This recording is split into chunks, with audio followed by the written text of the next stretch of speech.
Bonjour et bienvenue à Notre-Dame-du-Lot pour ce 4e jour de retraite spirituelle ensemble. Je vous accueille devant la chapelle de Bon Rencontre, la chapelle des apparitions du sanctuaire. Elle porte ce nom de Bon Rencontre puisqu'elle fait mémoire de la belle rencontre entre la Vierge Marie et l'archange Gabriel. C'est le mystère de l'Annonciation. Et il se trouve que c'est la fête que nous célébrons aujourd'hui, cette Annonciation, ce oui de Marie. Et bien que le oui de Marie oriente la méditation sur la sainteté que nous allons vivre ensemble maintenant.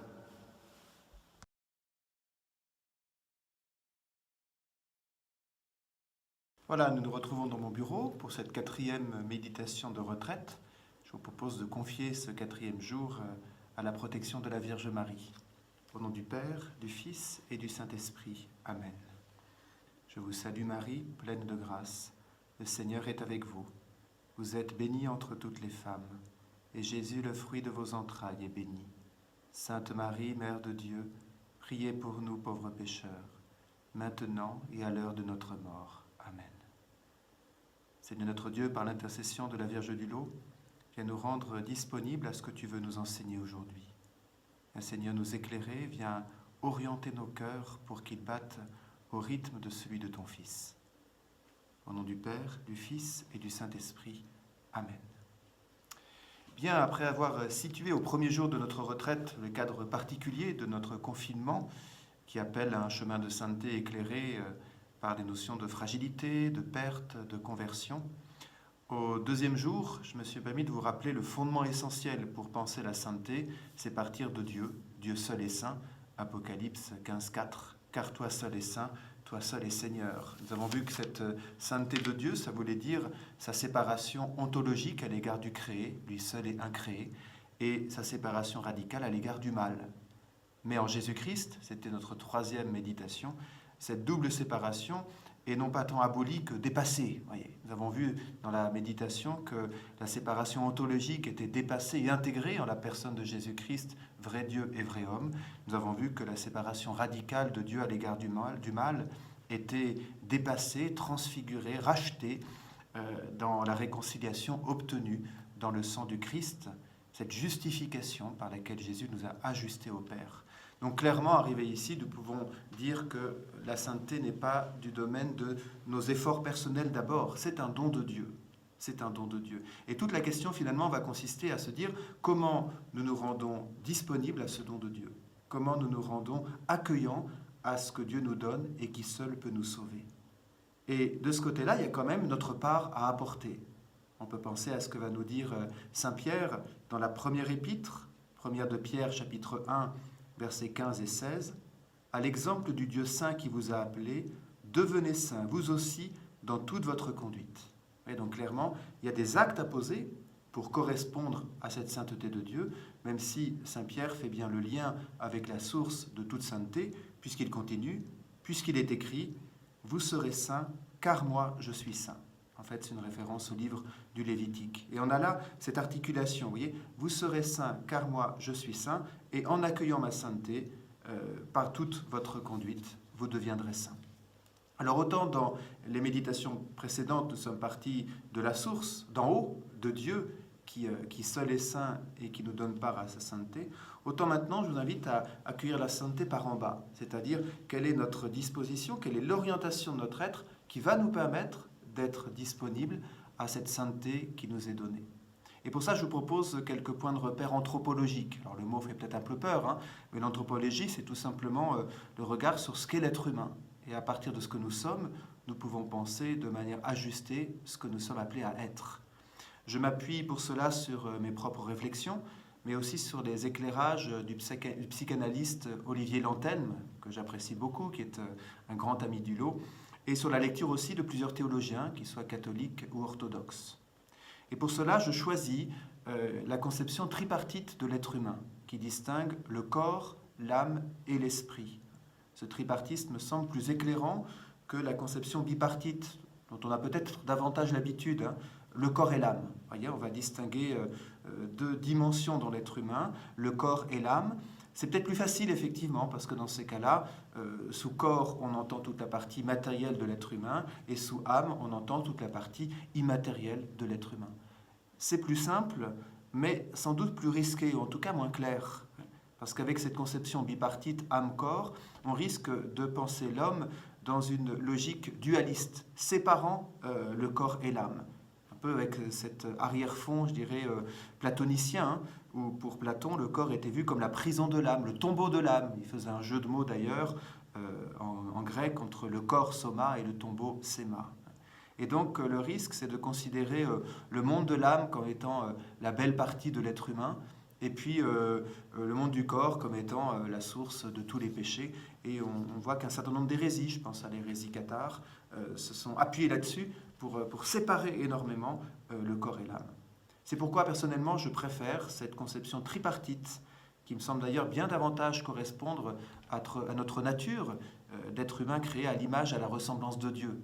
Dieu étant Trinité, c'est assez logique, puisque nous sommes créés à son image et à sa ressemblance, qu'il y a en nous quelque chose d'un écho à cela, quelque chose de ternaire, corps, âme, esprit. Je trouve que c'est en tout cas une intuition qui me semble intéressante.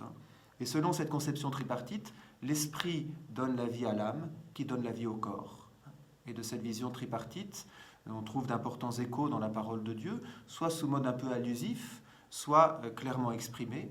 Dans l'allusion, on a par exemple Deutéronome chapitre 6, verset 5, le grand commandement qui nous dit « Tu aimeras le Seigneur ton Dieu de tout ton cœur, de toute ton âme et de toute ta force. » Vous voyez, il y a quelque chose de ternaire. Hein, de tout ton cœur, de toute ton âme, de toute ta force. On sent qu'il y a quelque chose de différent entre le cœur, plus spirituel, l'âme, plus psychologique, et le corps, la force. Chez saint Paul, cette vision tripartite est clairement affirmée dans la première lettre aux Thessaloniciens, 1 Thessaloniciens chapitre 5, verset 23. On lit ceci, « Que le Dieu de la paix vous sanctifie tout entier, qu'il garde parfait et sans reproche votre esprit, votre âme et votre corps pour la venue de notre Seigneur Jésus-Christ. » Il garde parfait et sans reproche votre esprit, votre âme et votre corps. Il y a donc une claire distinction entre l'esprit et l'âme. Enfin, claire, vous dites peut-être pour l'instant, moi je ne vois pas en quoi elle est claire. Hein. Qu'est-ce que c'est exactement l'esprit, qu'est-ce que c'est exactement l'âme? Oui, c'est peut-être pas forcément évident à le distinguer, mais je vous invite à aller voir du côté de la lettre aux Hébreux, au chapitre 4, verset 12, où il est écrit ceci, « Elle est vivante, la parole de Dieu, énergique et plus coupante qu'une épée à deux tranchants.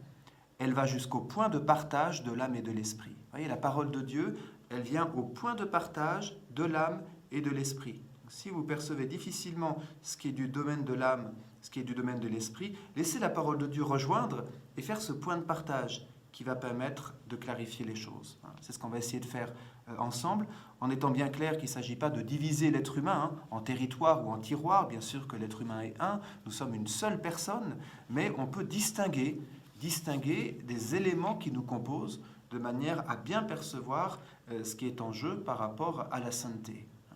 Alors regardons chacune de ces trois composantes, le corps, l'âme et l'esprit. On commence par le corps, c'est sans doute le plus facile, la partie physique de notre être, le siège des besoins physiologiques et des pulsions. Le corps tire ses aspirations du monde matériel, on ne va pas lui en vouloir, c'est sa mission de corps, tirer ses aspirations du monde matériel. Et pour cela, il est caractérisé par les 5 sens qui sont des fenêtres qui nous ouvrent au monde. Et ce corps, évidemment, qui n'est pas mauvais. Heureusement que nous avons un corps qui nous permet d'être en relation avec le monde extérieur à nous-mêmes. Ce monde, nous le connaissons par le corps. Nous n'avons donc pas à avoir de mépris pour le corps. Mais nous percevons bien que nous ne sommes pas un paquet de cellules ou un paquet de membres posés là. Il y a quelque chose qui nous meut, il y a quelque chose qui nous anime. Et là, on arrive à anima, l'âme, en grec la psyché, la dimension psychologique de l'être, le siège des impressions, des sentiments, des émotions, des passions, des envies. Et l'âme est nécessairement marquée par des fluctuations. Selon la parole de Dieu, la psyché est aussi bien le terrain de l'angoisse, Romains chapitre 2, verset 9, ou de la lassitude, Hébreux chapitre 12, verset 13, du soulagement, Philippiens chapitre 2, verset 19, que de la satisfaction, Hébreux chapitre 10, verset 38. Bien sûr, il ne s'agit pas forcément de tout retenir, mais sachez que si vous allez regarder la parole de Dieu, et notamment les épîtres de saint Paul, vous trouverez plusieurs fois cette psyché dans tout ce qu'elle a de fluctuant. Voyez, tout ce qu'elle a de fluctuant. Et avec le corps et l'âme, nous confessons aussi l'existence en nous de l'esprit. Dans nos Bibles, on parlera aussi souvent du cœur, le lieu en l'homme où Dieu lui parle. La difficulté pour nous, c'est que souvent on appelle âme dans la vision bipartite, ce qui relève de l'esprit ou du cœur dans la vision tripartite. C'est ça qui n'aide pas forcément à toujours bien s'y retrouver. Mais il me semble plus éclairant de nous reposer sur cette distinction tripartite, corps, âme, esprit, pour repérer en nous ce qui relève de l'âme psychique et ce qui relève de l'esprit. Les caractéristiques de l'esprit étant qu'il ne tire pas ses aspirations des sensations du monde physique, il le reçoit directement du monde spirituel. Il ne le reçoit pas par la raison, par l'analyse du donné sensoriel extérieur, mais par inspiration. Dans les milieux chrétiens orientaux, on parlera volontiers d'illumination. Alors dans les milieux occidentaux, illumination, être illuminé, ce n'est pas forcément quelque chose de très positif. Donc peut-être qu'on pourra parler de contemplation. Voilà, cette capacité qu'a notre esprit à recevoir une vérité qui ne sera pas construite simplement par l'élaboration de notre pensée, la raison, mais qui sera reçue directement de Dieu. C'est, me semble-t-il, ce qu'on peut interpréter, par exemple, dans la réponse de Jésus à Saint Pierre. Vous savez, quand Jésus demande à ses disciples une sorte de sondage, « Pour vous, qui suis-je » Et Pierre qui répond, « Tu es le Messie, le Fils du Dieu vivant ». Jésus ne lui dit pas, « Bravo, tu as bien réfléchi ». Il lui dit, « Ce n'est pas la chair et le sang qui t'ont révélé cela ». Matthieu, chapitre 16, verset 17. Et ce n'est pas la chair et le sang qui t'ont révélé cela, ce n'est pas tes neurones qui ont bien fonctionné, tu l'as reçu directement d'en haut, tu l'as reçu par contemplation, tu l'as reçu par illumination. Et peut-être que cette retraite peut nous permettre, surtout en ce temps de confinement, eh bien de développer en nous la contemplation. En tant qu'occidentaux, on a une certaine tendance à vouloir avoir accès au mystère de Dieu uniquement par la raison. Et c'est bien de le faire. Et il faut que nous mettions toute notre énergie en œuvre, notre réflexion en œuvre, pour penser le mystère de Dieu, mystère éminemment intelligible, même s'il nous dépasse. Voyez. Mais ce n'est pas le seul accès à la vérité. Il y a aussi un accès à la vérité par contemplation. Et ça, sans doute qu'il nous faut davantage le travailler. Et ça veut dire nous mettre devant le Seigneur et laisser le Seigneur nous inspirer. Attention, ça ne vient pas d'un claquement de doigts, ça prend du temps. Dans l'histoire de Benoît, on voit qu'il lui faut 20-25 ans pour qu'elle arrive à distinguer quand elle a une apparition qui n'est pas sous mode de vision, mais sous mode d'audition, parce que c'est dans ces différents sens qu'elle a été rejointe par les apparitions. Eh bien, il faut du temps, il faut des années pour qu'elle arrive à percevoir qu'est-ce qui lui parle. Voilà. Parce qu'en fait, au fur et à mesure de la contemplation, elle a accès à une vérité qui lui permet de penser juste. Et pour nous aussi, voyez, donc n'hésitez pas à développer en vous un esprit qui accepte d'entrer dans la contemplation. Voilà, avant d'aller plus loin, avant de voir comment on applique directement cela à notre question du chemin de sainteté, je tente de résumer ce que j'ai cherché à vous décrire pour bien nous comprendre. Selon la conception tripartite, on distingue donc sans séparer, dans l'unité de la personne humaine, une dimension matérielle, une dimension psychique, une dimension spirituelle. La dimension matérielle, c'est celle du corps, qui ouvre à la conscience du monde. La dimension psychique, c'est celle de l'âme, qui ouvre à la conscience de soi. La dimension spirituelle, c'est celle de l'esprit, qui ouvre à la conscience de Dieu. Ce qui caractérise le corps, c'est la sensation. Ce qui caractérise l'âme, c'est la relation. Ce qui caractérise l'esprit, c'est la contemplation. Et ces trois dimensions sont bien sûr liées. L'âme est reliée au monde par le corps, elle est reliée à Dieu par l'esprit. Voilà, j'espère que c'est un petit peu plus clair et qu'à partir de ces données anthropologiques, on en arrive à notre chemin de sainteté. En remarquant quoi ? Comme l'âme est fluctuante, on vient de le voir, eh bien, elle va, d'une certaine manière, nous conduire à un choix. Le corps tire ses aspirations du monde matériel, c'est son rôle de corps. L'esprit tire ses aspirations du monde spirituel, c'est sa fonction d'esprit. Voilà que notre âme va choisir où elle va tirer ses aspirations. Si vous voulez, elle va choisir quelle orientation elle va donner à tout notre être. Si l'âme va tirer ses aspirations du monde matériel pour les transmettre au corps, alors elle rend l'homme disponible à l'Esprit de Dieu, à l'Esprit Saint. Elle le sanctifie et saint Paul parlera de l'homme spirituel. Tandis que si l'âme va tirer ses aspirations du monde matériel, eh bien, elle vient fermer la personne à Dieu. Elle le prive de la vie. On pourrait dire qu'on existe mais on ne vit plus. C'est peut-être une distinction qui peut être importante à faire, voyez, entre exister et vivre. Jésus nous promet la vie en plénitude. Si l'âme se nourrit des réalités du monde, elle existe, mais elle ne vit pas. Voyez. Concrètement, il s'agit de tout ce qui est mondanité, inquiétude, poursuite des richesses, préoccupations égocentriques, propre sécurité. Tout ça, ça peut étouffer notre âme. Voyez. On parle alors de l'homme charnel. Et quand saint Paul parle de l'homme charnel, il ne parle pas spécifiquement de sexualité. Il parle de l'être humain, ou l'homme psychique, l'être humain en tant qu'il va chercher à se nourrir des réalités matérielles. Des réalités du monde plutôt, parce que les réalités matérielles, il faut bien nous en nourrir, c'est inévitable et c'est nécessaire. On n'est pas des purs esprits, ne tombons pas dans du spiritualisme, mais on peut distinguer des réalités du monde. Je me suis trompé d'expression. Les réalités du monde, c'est le monde pris pour lui-même. Et dans ces cas-là, si on cherche les réalités du monde, si on ne vit que des réalités du monde, eh bien, on en vient à orienter notre être vers le bas. Donc vous voyez, l'enjeu, c'est ce que l'âme choisit comme ego, ou si vous préférez, comme source de vie. L'enjeu, c'est où est-ce que notre âme va se brancher pour vivre. Si elle est tournée vers l'ego personnel, pour se laisser commander par les appétits charnels et le psychisme qui retourne tout à soi, alors elle capture le monde pour soi, voyez, et elle se ferme à la sainteté. Si l'âme a le Christ pour centre d'attraction, si nous sommes christocentrés, si nous cherchons à être christocentrés, alors nous nous laissons éclairer par le Père et nous vivons de l'Esprit Saint. Voyez. L'orientation fondamentale de notre âme, c'est donc le véritable enjeu d'une vie humaine et le véritable enjeu de notre disponibilité à recevoir la sainteté qui vient de Dieu. Donc, pour faire un point, pour en tirer des conséquences concrètes, vous saisissez bien que si l'âme s'oriente vers l'égoïsme du moi, elle en vient en fait à rabaisser tout ce qui peut être grand à l'homme. Elle rabaisse la sexualité au seul plaisir qui enferme sur soi, elle rabaisse l'argent utile à la folle idolâtrie qui oriente tout pour soi, elle rabaisse l'amour à la séduction, elle rabaisse les relations humaines à de la manipulation. Au lieu d'orienter les réalités matérielles, le psychisme, vers une finalité plus haute que la seule satisfaction de l'ego, elle fait de ces réalités le cœur de sa vie, le but de l'existence. Et plus ou moins consciemment, ce sera moi qui compte, et les autres après. Je vide le rayon de pâte, j'en ai plus pour les autres, ça m'est totalement égal. Et cet enfermement sur soi, qui nourrit notre âme, risque bien de l'habituer à choisir cet enfermement tout le temps, c'est-à-dire non seulement pendant cette vie, mais avec des conséquences éternelles. Un enfermement sur soi tout le temps, enfermement, enfer, voilà le risque de l'enfer éternel.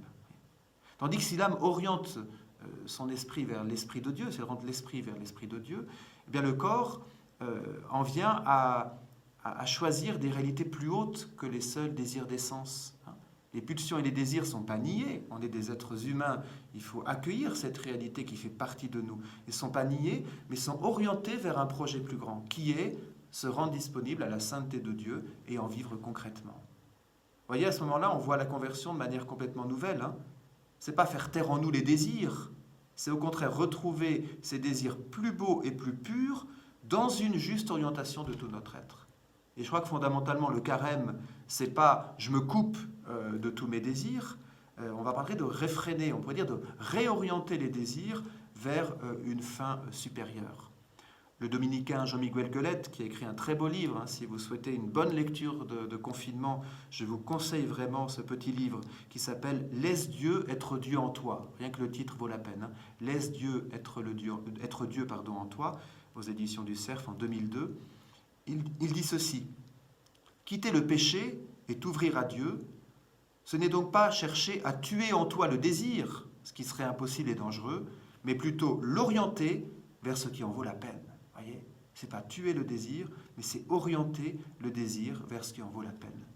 Alors clairement, ne boudons pas notre plaisir de profiter de bons repas, comme Jésus le fit, il a participé aux fêtes de Cana. C'est beau d'avoir un Dieu qui a fait Cana quand même, mais toujours dans une fin spirituelle. Non pas seulement pour me remplir l'estomac, voyez, pour satisfaire mon estomac à moi, pour être bien repu, mais pour voir dans ces bons repas l'occasion de relations et d'échanges formidables avec les autres.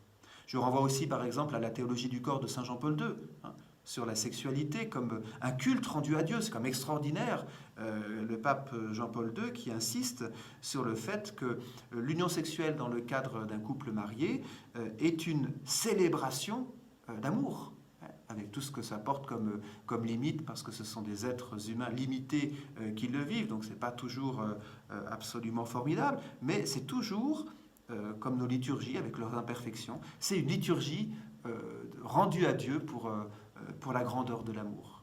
Je vous invite, si vous êtes en couple marié, à à penser à cela, à aller voir du côté de Saint Jean-Paul II la manière dont il exprime. Donc pour résumer ce qui se produit en nous, je vous cite un moine, Éphrem qui dit ceci, je trouve ça très clair, c'est donc l'âme qui, par sa décision volontaire, peut se retourner vers l'esprit pour y recevoir les énergies de l'Esprit Saint et les transmettre à la vie corporelle.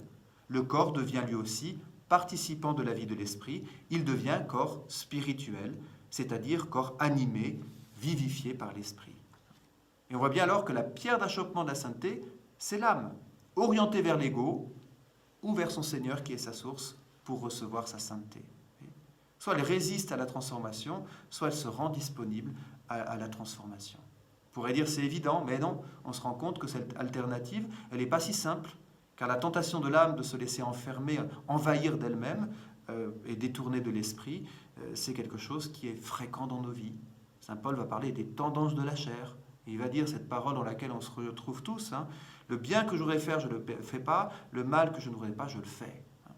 Ces tendances au repli, il va dire aussi dans l'Épître aux Galates, chapitre 5, verset 18, les tendances de la chair s'opposent à l'esprit. Encore une fois, chair, on ne l'entend pas dans un sens purement sexualité, désir, mais orientation. Les tendances de la chair s'opposent à l'esprit et les tendances de l'esprit s'opposent à la chair. En effet, il y a là un affrontement qui vous empêche de faire ce que vous voudriez. Voyez, un affrontement qui vous empêche de faire ce que vous voudriez. Galates, chapitre 5, verset 18. Un affrontement dans notre âme. Voyez. Et donc, il faut bien distinguer ce qui habite notre âme pour arriver à discerner de quel ordre est cet affrontement. Et il me semble qu'on peut relever dans l'âme sans retirer notre responsabilité personnelle, hein, mais juste pour distinguer les choses, pour bien voir comment on peut avancer. On peut distinguer les blessures de l'âme et les péchés de l'âme. L'âme blessée, c'est quoi ? C'est notre âme qui est marquée par les événements de la vie, par l'histoire personnelle de chacun, par l'éducation que nous avons reçue. Tout ce qu'on appelle nos faiblesses, hein, qui marquent nos vies, en mal, mais aussi en bien, hein, puisque ça nous permet des fois de rebondir, hein, ces blessures psychologiques de l'âme. Il me semble important de les reconnaître humblement, de chercher si besoin à les guérir par une thérapie adéquate, ou de les accepter comme faisant partie de nous-mêmes. Alors on n'est pas privé de notre responsabilité, hein, car nous avons aussi une responsabilité sur nos blessures. Elles sont une matière que nous devons aussi consentir à évangéliser, à tourner vers Dieu pour qu'elles soient éclairées par sa sainteté. Mais il faut bien reconnaître qu'il y a des mécanismes intérieurs suscités par les blessures qui ne sont pas nécessairement de l'ordre du péché. Je prends un exemple, même s'il ne faut pas le généraliser, hein, donc merci de l'accueillir avec précaution. Il y a des besoins du corps qui peuvent rassurer. Par exemple, la nourriture peut être chez certains un refuge. On ne va pas tout de suite être dans la logique du péché, de l'excès de nourriture. On va plutôt être dans la logique de discerner, tiens, qu'est-ce que cet attrait pour la nourriture peut révéler d'une blessure qui a besoin d'être guérie, plus que d'être confessée, vous voyez, au sens où on n'est pas dans le domaine de la responsabilité morale d'un péché, pas toujours. On est dans le domaine d'une blessure qui a besoin d'une guérison appropriée. De même, un désir exagéré d'exister aux yeux des autres en étant toujours admiré, toujours plein, ça peut aussi révéler un grand besoin d'être aimé parce qu'il y a eu une blessure d'amour. Alors, est-ce qu'il faut tout de suite aller se confesser d'orgueil ? Tout est mélangé, et sans doute que l'esprit du mal étant le malveillant, celui qui utilise nos fragilités, sans doute va-t-il utiliser une fragilité de cet ordre pour nous conduire au péché en nous convainquant que c'est là que nous allons trouver l'épanouissement de notre être. Mais je trouve quand même important de distinguer ces blessures de l'âme qui ont besoin de leur modalité propre de discernement et de guérison. Et à côté, nous avons les péchés de l'âme, c'est-à-dire que notre âme peut choisir volontairement de n'écouter que les désirs de l'ego. Égoïsme, hédonisme, égocentrisme. Et à ce moment-là, nous sommes complètement fermés aux autres. Voyez. Alors il est important de discerner ce qui relève des blessures de l'âme et de la complicité avec le mal, les distinguer sans les séparer, hein, car parfois la frontière est ténue en fait entre ce qui relève de la blessure et ce qui relève du péché. Mais quoi qu'il en soit, et c'est par cela que j'aimerais terminer, si notre âme était laissée aux seules fluctuations liées à ces blessures et à la séduction d'esprits trompeurs pour nous faire pécher, il serait bien difficile pour nous de nous orienter vers la source vitale qu'est l'Esprit Saint. Or, la sainteté, c'est justement pas notre âme laissée à nous-mêmes. C'est vraiment important de l'entendre. Nous l'avons vu, tout est donné par pure grâce dans la personne de Jésus-Christ et dans l'envoi de l'Esprit Saint. On peut d'ailleurs trouver des passages bibliques qui vont bien insister sur cette réalité. Je pense à la deuxième épître aux Corinthiens. Deuxième aux Corinthiens, chapitre 5, verset 15. « Car le Christ est mort pour nous tous, afin que les vivants n'aient plus leur vie centrée sur eux-mêmes, mais sur lui qui est mort et ressuscité pour eux. » Voyez, deuxième aux Corinthiens, chapitre 5, verset 15. Les vivants n'aient plus leur vie centrée sur eux-mêmes, ça c'est l'égocentrisme, mais sur lui Jésus-Christ, qui est mort et ressuscité pour eux. Et ça nous est acquis par la mort du Christ. Vous voyez, par l'offrande du Christ en sa passion, nous sommes orientés de manière juste. Et cette orientation juste, voilà que l'Esprit Saint va venir l'investir pleinement. 1 aux Corinthiens, chapitre 2, verset 13, 1 Corinthiens 2, 13. Ce n'est pas l'esprit du monde que nous avons reçu, mais l'esprit qui vient de Dieu. Et ainsi, nous avons conscience des dons que Dieu nous a accordés. Ce n'est pas l'esprit du monde que nous avons reçu, mais l'esprit qui vient de Dieu. Autrement dit, mon esprit, il a été complètement investi par l'Esprit Saint. Vous voyez, le double don, le don de Pâques et le don de la Pentecôte, si vous voulez. L'offrande du Christ qui fait que c'est par lui, par sa mort et sa résurrection, que nous sommes décentrés de nous-mêmes. Et la Pentecôte, qui est l'envoi de l'Esprit Saint, nous devenons temple de l'Esprit Saint, et l'Esprit Saint nous habite pour que, justement, tout notre être soit toujours orienté vers l'Esprit de Dieu. Et ça, en fait, c'est un pur don de Dieu que nous sommes appelés à entretenir. Et je vois 3 lieux particuliers pour entretenir cette disponibilité au don de Dieu. Le premier, c'est les sacrements. Je trouve très beau de voir comment les sacrements s'enracinent vraiment dans les réalités de la vie.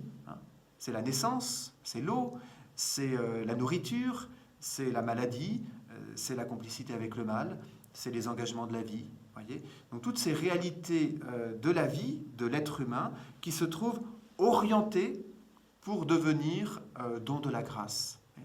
Il est bon d'y penser quand nous participons à un sacrement, que c'est la totale orientation de notre être. D'ailleurs, il y a un moment de la messe où on y consent. C'est juste au début de la préface. Le prêtre dit « Le Seigneur soit avec vous », on répond « Et avec votre esprit ». Ensuite, il dit ceci « Élevons notre cœur ». Et nous disons tous « Nous le tournons vers le Seigneur ». Bravo, bel acte de foi. Voyez, on dit « Oui, Seigneur, je me rends compte que tout doit être orienté vers toi ». Voyez, faut qu'on y pense à cette parole, elle est vraiment sérieuse. Enfin, toutes les paroles liturgiques sont sérieuses, mais comme des fois on a l'habitude de les dire, eh bien on risque de ne plus se rendre compte de ce qu'elles portent. Voyez, nous le tournons vers le Seigneur. Voilà, j'accepte que tout mon être soit tourné vers le Seigneur, et à ce moment-là, je peux participer à l'Eucharistie, parce que je vais me rendre disponible à ce que la grâce de Dieu vienne véritablement me remplir et me sanctifier.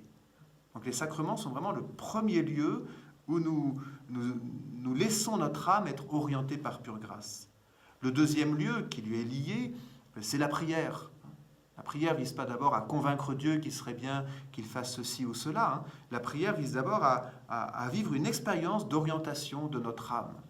Orientation de notre âme dans l'oraison, dans la méditation de la parole de Dieu. À chaque fois, c'est l'occasion pour nous d'être réajustés dans l'orientation de notre être. C'est le deuxième lieu. Et il y a un troisième lieu absolument indispensable aussi, c'est la charité. Dans son exhortation sur la sainteté, le pape François parle du grand critère, le grand critère. Voilà. C'est ce qui va permettre d'être orienté de manière juste. Parce que s'il n'y a pas cette charité, tout peut être orienté vers nous-mêmes.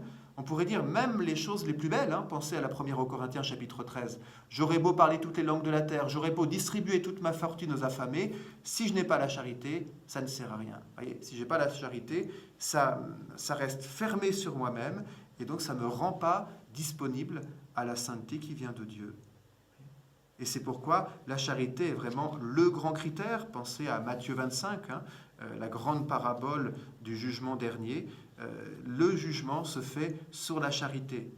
Le jugement, c'est-à-dire la manière dont le Seigneur va constater comment nous sommes orientés, vers nous ou vers lui. Et le vers lui, il est forcément vers les autres. Et le pape François en fera vraiment le cœur de son enseignement. Et il y a une parole d'ailleurs dans l'exhortation à la sainteté, Gaudete et Exultate, qui est d'une force extraordinaire. J'avoue ne jamais avoir lu quelque chose d'aussi fort de la part d'un pape. C'est au numéro 97. vu le caractère formel de ces requêtes de Jésus, le Saint-Père vient de commenter Matthieu 25. Donc la parabole du jugement dernier, j'avais faim, vous m'avez donné à manger, j'avais soif, vous m'avez donné à boire, j'étais étranger, vous m'avez visité. Vu le caractère formel de ces requêtes de Jésus, il est de mon devoir de supplier les chrétiens de les accepter et de les recevoir avec une ouverture d'esprit sincère. Tiens, je trouve qu'il y a cette orientation, avec une ouverture d'esprit sincère. Sine glossa, autrement dit, sans commentaire, sans élucubration et sans des excuses qui les privent de leur force. Le Seigneur nous a précisé que la sainteté ne peut pas être comprise ni être vécue en dehors de ses exigences, parce que la miséricorde est le cœur battant de l'Évangile. Impossible d'avoir un chemin de sainteté s'il n'est pas un chemin d'ouverture de notre être à la charité, qui est un don de Dieu. La charité, c'est l'Esprit Saint qui nous est donné en partage.